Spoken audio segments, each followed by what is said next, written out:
Assalamualaikum warahmatullahi wabarakatuh, pemirsa TV Kepri. Pemirsa, di episode Bincang Cerdas kali ini kami menghadirkan narasumber yang merupakan tokoh wanita inspiratif dari Kota Tanjung Pinang. Dan siapakah beliau? Bersama saya Siska Ramalia, inilah Bincang Cerdas.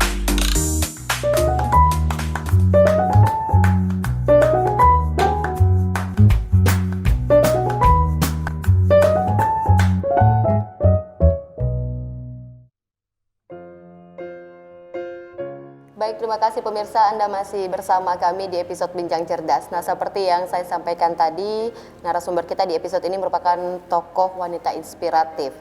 Pemirsa, pada saat ini pesona tokoh wanita inspiratif sudah sangat banyak mulai bergerak di berbagai macam bidang, dan mereka selalunya menjadi idola para generasi milenial. Tidak terkecuali narasumber kita pada hari ini, yaitu Ibu Ismiati SPD Aud, yang merupakan Ketua Umum DPD PKS Tanjung Pinang. Dan langsung saja kita sapa bersama narasumber kita. Assalamualaikum Ibu. Waalaikumsalam warahmatullahi wabarakatuh. Apa kabar? Alhamdulillah. Sehat? Sehat. Sehat, masih semangat di tengah pandemi ini Bu ya? Tetap semangat. Tetap semangat. Ibu, sebelum kita mulai mungkin mau menyapa pemirsa TV Kepri dulu. Oke, Assalamualaikum warahmatullahi wabarakatuh. Salam sejahtera untuk kita semua. Oke, baik, terima kasih Bu. Bu, di tengah pandemi nih, dengan tugas Ibu sebagai Ketua Umum DPD PKS Tanjung Pinang, bisa Ibu sedikit menceritakan atau memperkenalkan sama pemirsa TV Kepri profil Ibu sampai menjadi Ketua DPD Umum PKS Tanjung Pinang? Oke, terima kasih. Bismillahirrahmanirrahim. Mbak Siska, jadi kalau di PKS menjadi ketua itu kan amanah ya. Sebelumnya saya diamanai oleh masyarakat sebagai anggota DPRD Kota Tanjung Pinang. Dan alhamdulillah sekarang sudah masuk ke periode ketiga. 2009, 2014, 2014, 2019 dan insya Allah sampai 2024. Jadi keseharian memang kita sudah akrab dengan dunia politik, akrab dengan masyarakat, dan akrab juga dengan tugas-tugas kemasyarakatan. Mungkin itulah yang menjadi bahan pertimbangan dari DPP PKS ya, untuk kemudian menunjuk, karena juga ini juga berdasarkan pilihan dari teman-teman di DPD PKS. Kemudian saya didaulat sebagai Ketua DPD PKS Kota Tanjung Pinang. Alhamdulillah Bu ya. Jadi sebelumnya Ibu sudah 3 periode ini ya Bu ya, iya, sampai tahun 2024 ini menjadi anggota DPR Kota Tanjung Pinang. Terus kemudian awalnya Bu, bagaimana kok Ibu bisa sampai terjun ke dunia politik? Apa sih ketertarikan Ibu di dunia politik ini? Ya, bagi saya kalau politik ini sebenarnya keseharian juga, karena sehari-hari kita sebetulnya sudah terlibat dengan aktivitas masyarakat, membantu masyarakat. Kemudian memang politik ini perlu untuk aktivitasnya perlu ada, gitu ya. Saya aktif di PKS sebelumnya itu sudah ada Partai Keadilan. Jadi sebelumnya lagi gitu ya, saya aktif di kampus yang memang berkecimpung dengan dunia dakwah dan dunia politik, dan berangkat dari dakwah itulah kemudian saya mengerti tentang persoalan masyarakat. Dan ketika kemudian teman-teman dakwah kampus yang sudah menyebar di masyarakat itu membuat partai, wah join kita, jadi ikut di dalamnya. Ya, tahun 99 itu tepatnya Mbak Siska. Tahun 99 sudah mulai aktif di dunia politik. Iya, luar saya biasa. termasuk yang mendeklarasikan PK waktu itu, Partai Keadilan di Kota Tanjung Pinang.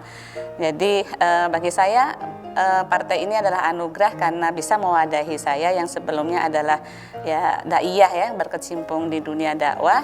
Kemudian dengan tekad saya itu akhirnya apa yang saya inginkan tuh bisa diakomodir oleh partai, dan memang partainya basisnya adalah dakwah juga. Jadi ibaratnya nih tune in kita gitu ya. Dan makanya saya aktif di PKS dari awal pendiriannya, yaitu sejak Partai Keadilan. Jadi selain berpolitik bisa juga berdakwah ya Bu. Betul, ya kalau di PKS ya. Iya. Jadi Ibu terjun di dunia politik itu dari tahun 1999. Iya. Nah, sebelum di dunia politik Bu, apa aktivitas Ibu? Iya. Saya sebelumnya kalau dulu kan di kampus ya, kemudian tak pindah ke Tanjung Pinang itu tahun 95. Saya aktif banyak di pengajian perumahan. Boleh dibilang saya ada aktivis pendidikan rumahan lah dari ibu-ibu. Kemudian dari situ kemudian lahir karena kita ingin memperluas manfaat ya, kemudian kita membuat sekolah TK. Sekolah itu TK. tahun 2000 itu di TK Al-Uswah di Batu 10 itu. Oh, Dan iya, terus gitu ya. Jadi dan itu juga menjadi aktivitas selain di dunia politik, saya juga aktif di dunia pendidikan sampai dengan sekarang. Sampai gitu. dengan sekarang. Nah, kalau di dunia pendidikan tuh apa kegiatannya seperti apa, Bu? Iya, kalau awalnya saya sebagai kepala TK. Kepala TK. Iya, TK Al-Uswah tadi ya? TK Al-Uswah itu berangkat dari satu keinginan, kok ini sekolah, pengennya punya sekolah yang kita bisa mengekspresikan idealisme kita ya. Anak bisa misalnya ketika anak rewel itu dibimbing dengan Al-Qur'an gitu ya. Nah, akhirnya tahun 2000 tuh kita bikin TK, kemudian di tahun 2012 kita sambung dengan SD-nya, SDIT As-Sakinah, kemudian ada juga kemudian SDIT Arifah, dan sekarang sudah sampai jenjang SMP. Dan saat ini saya sebagai, kan udah nggak lagi jadi kepala sekolah tuh. Okay. Jadi sempat aktif di yayasan sebagai pembina, dan saat ini saya sebagai ketua yayasan Bina Insan Sakinah. Jadi sudah tidak aktif di kepala sekolah, jadi menjadi ketua yayasan ya. Iya, betul. Luar biasa sekali, benar-benar tokoh inspiratif pemirsa, karena Bu Ismiati ini merupakan tokoh yang rajin berdakwah, terus kemudian juga wanita yang terjun di dunia politik, juga aktif di dunia pendidikan ya Bu ya, dan menjadi ibu di rumah ya Bu ya. Tentu saja. Tentu saja. Yang nomor satu tetap keluarga ya. Iya dong. Iya. Nah, dengan adanya berbagai macam aktivitas yang giat Bu, dari politik, pendidikan, dakwah, siapa sih anggota keluarga yang mendukung Ibu dalam dunia politik? Tentu yang pertama suami dong gitu ya. Karena ketika kita melangkah keluar, maka yang harus dikantongin dulu tuh SIM ya. SIM ya. Tapi kalau itu di rumah tangga jadi SIS ya, surat izin suami gitu ya. Nah, itu menjadi modal buat kita, karena memang ketika kita keluar ke masyarakat kan mengajak orang nih, mengajak orang untuk jadi baik, mengajak orang untuk bisa aktif di lembaga-lembaga sosial.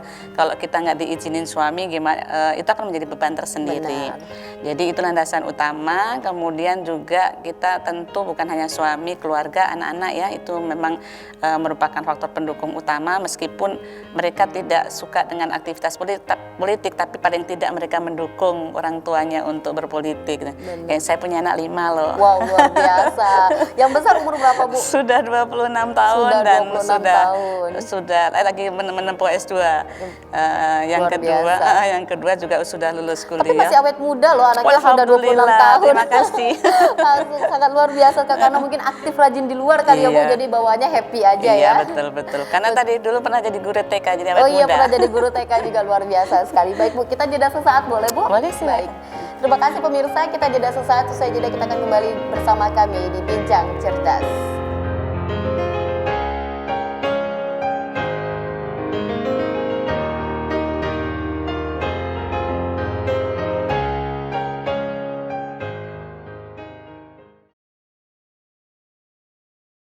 Menampilkan budaya Kepulauan Riau dari kesenian maupun adat istiadat. Jadikan budaya Kepulauan Riau sebagai bunda tanah Melayu.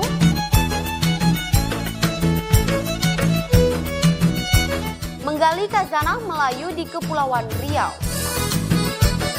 Melestarikan ragam kebudayaan Melayu. Kultur hanya di TV Kepri. Info-info terkini di berbagai belahan dunia dikemas untuk kamu-kamu yang ingin tahu.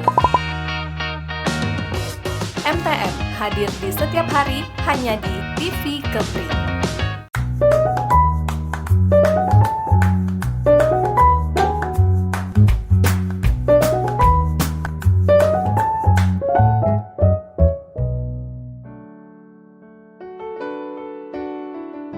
Baik, terima kasih pemirsa, Anda masih bersama kami dan masih bersama narasumber kami, Ibu Ismiati SPD Aud, selaku Ketua Umum DPD PKS Kota Tanjung Pinang.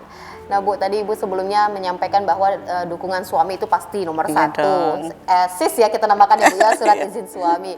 Kemudian dukungan dari anak-anak juga. Betul. Dari 5 orang anak loh yang dengan ibunya awet muda sekali, anaknya sudah usia 26 tahun.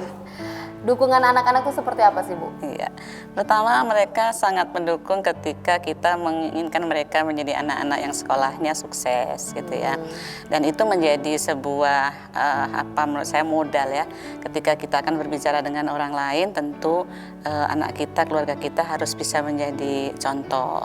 Meskipun dalam mendidik anak tentu ada ujian-ujiannya gitu ya. Tapi paling tidak dari situ dukungan mereka itu kita rasakan. Kemudian kemandirian juga. Kemandirian dan mungkin dari kecil karena kita sudah biasa aktif, anak-anak sudah bisa menyesuaikan diri meskipun ya tentu saja kita sebagai orang tua ketika ketemu ya apa yang bisa kita berikan. Tetap dan menyiapkan. Saya masih selalu menyempatkan dari kelima anak saya mengajar ngaji sendiri. Ya, jadi waktu malam maghrib sampai isya, lewat isya juga kita gunakan untuk ngajarin ngaji anak-anak agar mereka paling tidak ada sekian pelajaran yang didapatkan dari orang lain, paling tidak Al-Quran dapatnya dari ibunya gitu ya. Dan, kita juga harus memberikan contoh teladan dalam hal itu.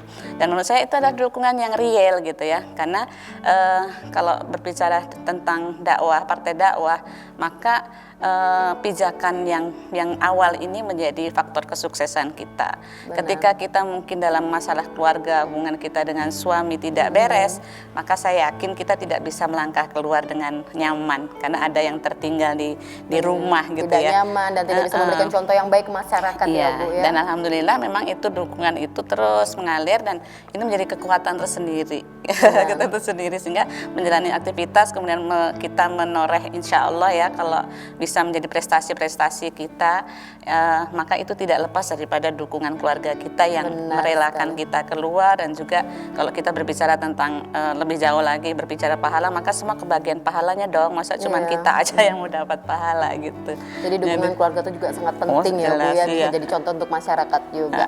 Nah Bu, kapan sih resminya Ibu dilantik jadi Ketua Umum DPD PKS Tanjung Pinang ini? Iya, tanggal 29 Desember. Nah, jadi ujung tahun ya, kita musda tanggal 29 Desember 2020 secara serentak se-Sumatera bagian utara. Dan itu nggak tahu tuh saya melalui online ya Bu ya? Online. Jadi ceritanya kita lagi ikut muswil di Batam. Tanggal 28-nya kan muswil. Kemudian ditelepon disuruh pulang, rupanya mau dilantik gitu. Oh, jadi Ibu sudah juga belum tahu? Nggak tahu gitu. Sampai kan? dengan sudah dilantik, hampir dilantik itu dibacakan namanya saya malah nggak dengar gitu karena sambil perjalanan dari Batam ke Pinang. Pulang ke Pinang. Nah, jadi bagi saya itu kepercayaan yang luar biasa dari para kader, khususnya berarti interaksi selama ini mendapatkan nilai positif dari kader-kader PKS sehingga karena sebelum musda itu Mbak Siska kita diawali dengan namanya pemilu raya yang yang dilakukan kader-kadernya yang milih. Jadi kita ada 18 calon kemudian diambil hanya 8 ya, ada 8 calon yang kemudian 8-8-nya itulah yang kemudian dilantik untuk mengisi struktur DPD PKS. Nah jadi tentu apresiasi yang terbesar justru saya sampaikan pada kader yang telah memberikan kepercayaan tadi gitu ya. Kalau yang dari yang disampaikan oleh kader itu kemudian dibawa ke DPW, baru ke DPP dan kemudian siapakah dari sekian ini yang paling layak untuk menempati posisi sebagai ketua. Jadi bagi saya ini adalah amanah tapi juga sekaligus harapan yang diberikan oleh teman-teman dengan adanya saya sebagai ketua DPD mungkin harapannya saya bisa membawa PKS ini lebih baik lagi, insya Allah gitu ya. Semoga teman-teman nggak kecewa. Amin. Nah Bu, sejak dilantik kemarin kemudian apa kegiatan Ibu atau tugas pokok dari Ketua Umum ini Bu? Oke. Jadi yang pertama yang saya lakukan adalah konsolidasi kader ya, karena memang PKS ini dikenal sebagai partai kader. Mungkin kalau dilihat kita punya kader yang kalau kegiatan apapun gitu ya itu mudah digerakkan. Tentu kita punya kader yang solid. Maka hal yang pertama ketika saya dilantik saya melakukan konsolidasi internal dulu ya ke kader dan beberapa kali pertemuan dan sampai dengan hari ini pun juga masih karena segala jenjang kan dari tingkat yang DPD-nya kemudian DPC-nya, Deperannya dan insya Allah sampai terus ke bawah itu terus konsolidasi. Menurut saya ini penting karena menyamakan persepsi ya, menyamakan persepsi dalam perjuangan. ketika di dalam sudah solid, insya Allah keluarnya juga menjadi lebih mudah. Jangan sampai di dalam aja nggak beres gitu. Jadi memang 3 bulan pertama itu saya konsolidasi kader ke dalam. Samping itu juga kita melakukan komunikasi dengan seluruh stakeholder yang ada di Kota Tanjung Pinang. Salah satu programnya kita silaturahim ke Forkominda. Kita ke Kapolres, ke Kodim ya, kemudian ke Pengadilan Negeri, juga ke Kejaksaan, Wali Kota, DPRD tentu saja. Jadi itu sebagai satu upaya untuk memperkenalkan struktur baru PKS kepada stakeholder agar kita bisa saling bahu-membahu untuk melaksanakan program-program pemerintah ini melalui tanggung jawab kami yang ada di partai. Kan kita partai punya kewajiban juga untuk membantu pemerintah ya, untuk membangun masyarakat ini ya. Kalau tanpa komunikasi jelas nggak mungkin. Ismiati itu siapa? Iya, benar sekali. Jadi kita silaturahim soan lah istilahnya ya. Kita datang memperkenalkan diri dan menyampaikan apa yang kami lakukan di PKS agar terjadi komunikasi. Bahkan alhamdulillah tuh ke Kapolres, kemudian Komandan Kodim kita ya, Pak Dandim itu siap untuk membantu kita karena di PKS itu ada kegiatan-kegiatan yang memang melibatkan mereka. Di PKS kalau seperti apa tuh kegiatannya? Kalau untuk yang laki-laki itu ada programnya Kembara. Kemah Bakti Nusantara. Jadi itu sebenarnya satu program untuk menanamkan cinta negara yang ada di PKS. Nah, kita menggunakan narasumber yang berkompeten lah. Narasumbernya berarti dari PKS? Ada yang dari PKS dan juga ada yang dari tadi pihak keamanan, ya polisian, Kodim sebagai bentuk. Kan kadang-kadang kita memaknai cinta negara itu beda-beda. Maka kita ingin cinta negaranya PKS itu sama loh dengan cinta negaranya yang dilakukan oleh para pembela negara yang berada di garda depan kayak tentara dan polisi gitu. Nah, itu salah satu programnya. Kalau yang perempuan namanya Latansa. Jadi latihan, saya lupa singkatannya itu. Tapi itu untuk yang khusus perempuan, yang isinya adalah program juga untuk tadi untuk mencintai negara ini dengan cara kita gitu, dengan cara PKS. Oke, baik Bu. Kita jeda sesaat, boleh Bu? Kita jeda kembali. Baik pemirsa, kita jeda kembali. Kita kembali bersama kami di Bincang Cerdas.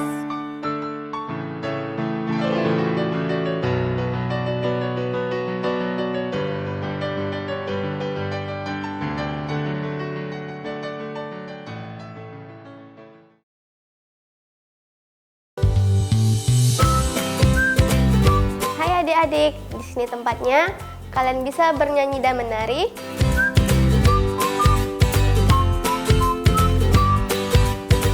Bermain dan belajar bersama. Juga menggambar serta mewarnai bersama. Jangan lupa ya, saksikan terus Bintang Kecil hanya di TV Kepri. Memberikan informasi secara akurat dan mudah dipahami. Mengabarkan secara langsung dari sumbernya. Dirangkum secara mendidik Seputar Kepulauan Riau.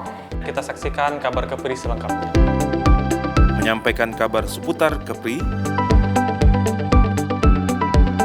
Kabar Kepri hanya di TV Kepri.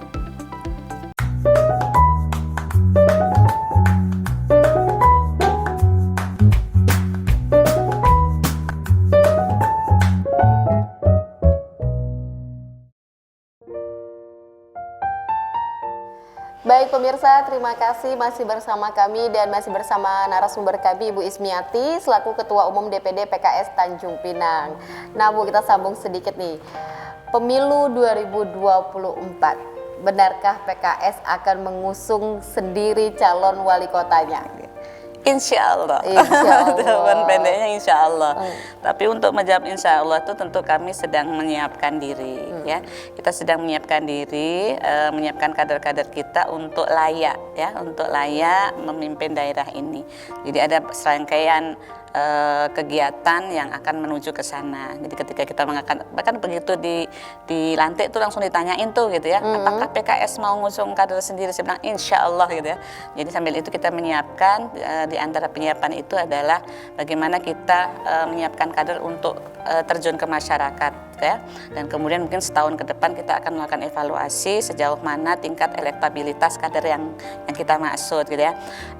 Dan di PKS terbuka, kita tidak siapa-siapa, tapi silahkan kader untuk bisa memberikan baktinya kepada masyarakat sehingga siapa saja yang layak itulah pilihan masyarakat gitu. Berarti insya Allah jawabannya. Insya Allah, insya Allah Indonesia ya. Insya Allah Indonesia. Enggak, Seperti insya apa Allah, sih insya Allah insya Indonesia, Allah Bu? Arab bukan Indonesia. Indonesia. Insya Allah Indonesia kan cenderung untuk menghindar ya. Tapi insya Allah kita ada insya Allah yang bisa jadi kita 90%. Insya Allah kita akan majukan kader Mudah-mudahan ya kita. Bu ya. Amin. Jadi bisa sambil berpolitik dan sambil berdakwah. Iya, insya Allah. Baik Bu, kemudian selain menjabat sebagai Ketua Umum DPD PKS Tanjung Pinang, kegiatan Ibu sehari-hari apa saja? Ya, yang jelas pertama sebagai anggota dewan ya. Anggota dewan. Sebagai anggota dewan yang tentu saja kita punya kegiatan-kegiatan dalam rangka kan kalau dewan itu kan posisinya ada pemerintahan daerah ya. Jadi kita punya tugas yang 3 itu. Budgeting, terus membuat aturan ya, membuat perda dan juga melakukan pengawasan. Maka itu diikat dengan jadwal-jadwal yang ada di DPRD. Tapi alhamdulillah saya masih punya waktu untuk mengisi pengajian-pengajian. Apalagi sekarang kan masyarakat sudah mungkin bersahabat dengan COVID ya. Jadi Bersahabat dengan COVID ya Bu. taklim sudah mulai dibuka, kemudian kegiatan-kegiatan keagamaan juga sudah boleh. Nah, itu membuka yang tadinya sempat off ketika masa pandemi untuk pengajian, maka sekarang sudah bisa mulai. Maka menjelang Ramadan ini lumayan cukup laris manis gitu ya. Cukup laris manis.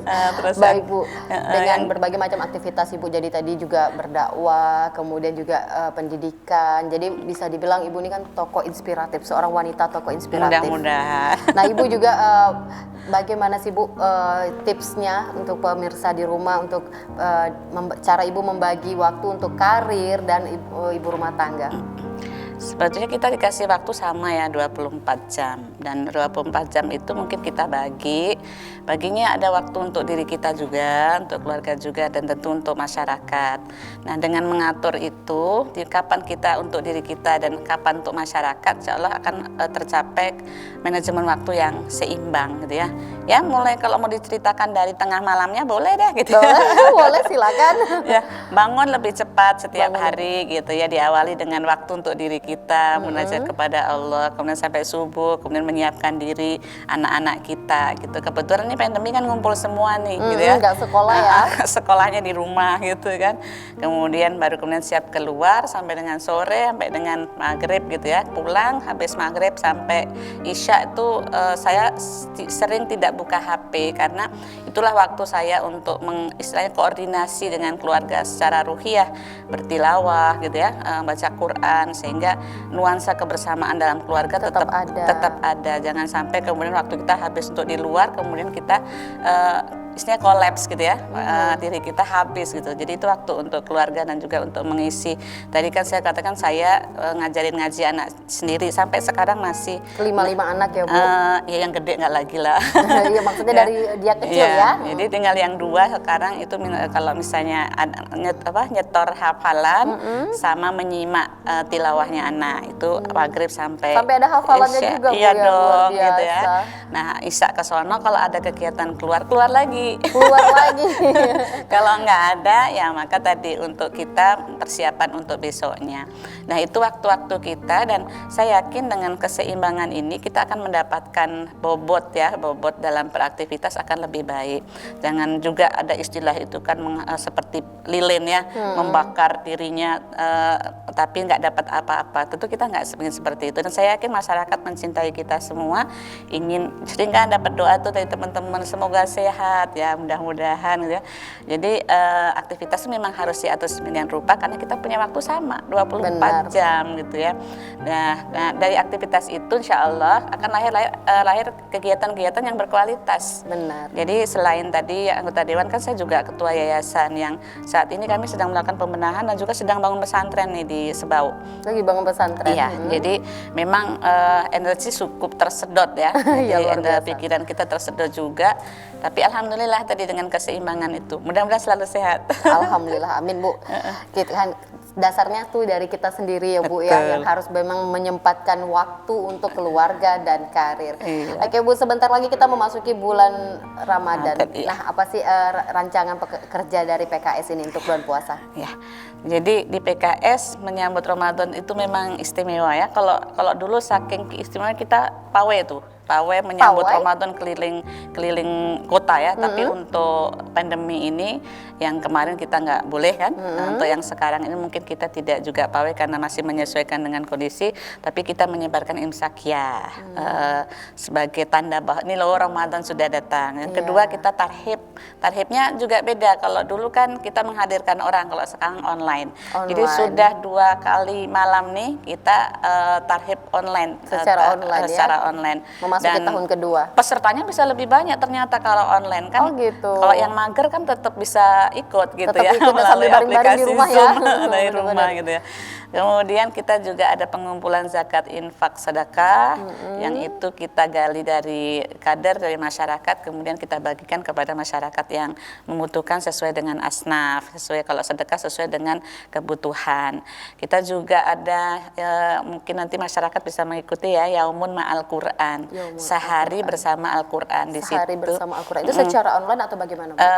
Diusahakan offline karena kan kita di situ ada tilawah, kemudian tafsir, menghafal gitu. Jadi sehari itu memang betul-betul kita bersama dengan Al-Quran. Kan Ramadan kan bulan Al-Quran ya, rugi kalau kita nggak bersama Quran. Kemudian juga ada kalau ini pemberian santunan Lebaran ya, Lebaran. itu ada juga, dan masih ada beberapa kegiatan yang sedang dalam pembicaraan karena kita kan menjelang ini tinggal 14 hari ya. Iya. Kepanitiaan soal rapat besok pagi, jadi belum bisa dibocorkan. Mudah-mudahan bisa memberikan yang terbaik untuk masyarakat Insyaallah, Kota amin. Tanjung Pinang.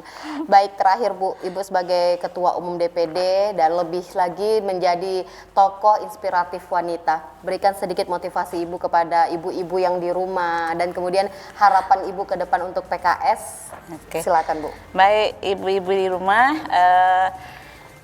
kita adalah sentral dari pendidikan. Jadi dimanapun kita sebetulnya ibu adalah pendidik utama baik bagi keluarga maupun bagi masyarakat. Aktivitas kita insya Allah akan bermanfaat ketika kita menjadikannya sebagai ladang amal soleh insya Allah. Jadi saya mengajak para ibu semuanya di rumah, sebenarnya nggak cuma ibu ya, juga para remaja, para milenial untuk menjadikan waktu yang diberikan oleh Allah ini untuk menjadi waktu yang bermanfaat dengan aktivitas-aktivitas yang bernilai kebaikan. Dan dengan melakukan aktivitas kebaikan sebetulnya kita sedang mempersiapkan kebaikan untuk berikutnya. Jadi yang balasan untuk perbuatan baik itu kan pasti kebaikan. Jadi kalau kita hari ini beraktivitas baik, insya Allah berikutnya akan mendapatkan kebaikan-kebaikan berikutnya. Tentu ini semua butuh kerjasama yang baik, butuh support system, butuh dukungan ya, dukungan dari semua pihak. Maka mulailah dari yang terdekat, mulai dari yang termuda, dan mulai dari sekarang ya. Baik Ibu, terima kasih atas waktunya, sehat selalu, Amin, ya Rabbal semangat, Alamin. semoga kita bisa berjumpa di lain waktu dan PKS selalu sukses. Amin ya Rabbal Alamin. Terima Terima kasih Mbak kasih Ibu, Siska. Assalamualaikum warahmatullahi wabarakatuh. Waalaikumsalam warahmatullahi wabarakatuh. Baik pemirsa TV Kepri, usai sudah bincang cerdas kita bersama tokoh inspiratif kita yaitu Ibu Ismiati SPD Out selaku Ketua Umum DPD PKS Tanjung Pinang. Beliau merupakan tokoh wanita yang sangat sukses di bidang pendidikan, di bidang dakwah, bahkan di bidang politik. Semoga dengan tayangan ini bisa menginspirasi wanita-wanita di rumah. Saya Siska Ramalia beserta kerabat kerja yang bertugas mengucapkan terima kasih atas kebersamaan Anda. Wassalamualaikum warahmatullahi wabarakatuh. Salam TV Kepri.